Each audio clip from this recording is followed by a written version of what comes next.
తరుణ్ గారు, తరుణ్ భాస్కర్ గారు. Sir sir 10 ఏళ్ళు అయిపోయింది సార్ సార్ మీరు ఇండస్ట్రీలోకి వచ్చి. Advance merry Christmas sir. సరే నేను లేచి వెళ్ళిపోతాను సార్. ఇది మాత్రం వెరీ బ్యాడ్ బిహేవియర్ సార్. ఏది? లాస్ట్ టైం మీరు అలాగే అన్నారు, దాన్నే పట్టుకు అందరూ ట్రాల్ చేస్తున్నారు. అంటే మేము అనలేమా మిమ్మల్ని సార్, ఓ ఫ్లాప్ డైరెక్టర్, ఓ ఫ్లాప్ హీరో, ఫ్లాప్ అని చెప్పి మేము మాట్లాడలేమా? దాన్ని పట్టుకు అందరూ ట్రాల్ అది పన్నట్టు కద్దదు సార్. Sorry, sir. మీరు రెస్పెక్ట్ ఇచ్చి రెస్పెక్ట్ తీసుకోండి సార్. సార్. ఇది తప్పది అరే తప్పు సార్. సార్, 100% తప్పు. మీరు you should accept. I'm accepting sir. మీకు చర్చ వద్దు సార్. సార్ ఎందుకు సార్ ఇప్పుడు అన్నసరిగా ఇప్పుడు ఆల్రెడీ మీకు తెలుసు ఒకసారి ఆ మాట మీరు నోరు జారారు, దాన్ని బట్టి ట్రాల్ చేశారు. మళ్ళీ మీరు అదే మాట మాట్లాడుతున్నారు. నేను ఇప్పుడే అంటున్నాను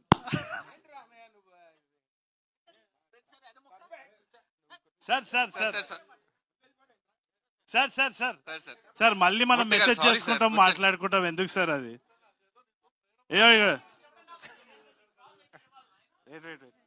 సార్ సార్ సార్ ఇగోటి నథింగ్ లైక్ దట్ సార్. అదే మామూలుగా చెప్తారు. అరే లవ్ యూ సార్. అట్లా మీరు అలగకండి సార్.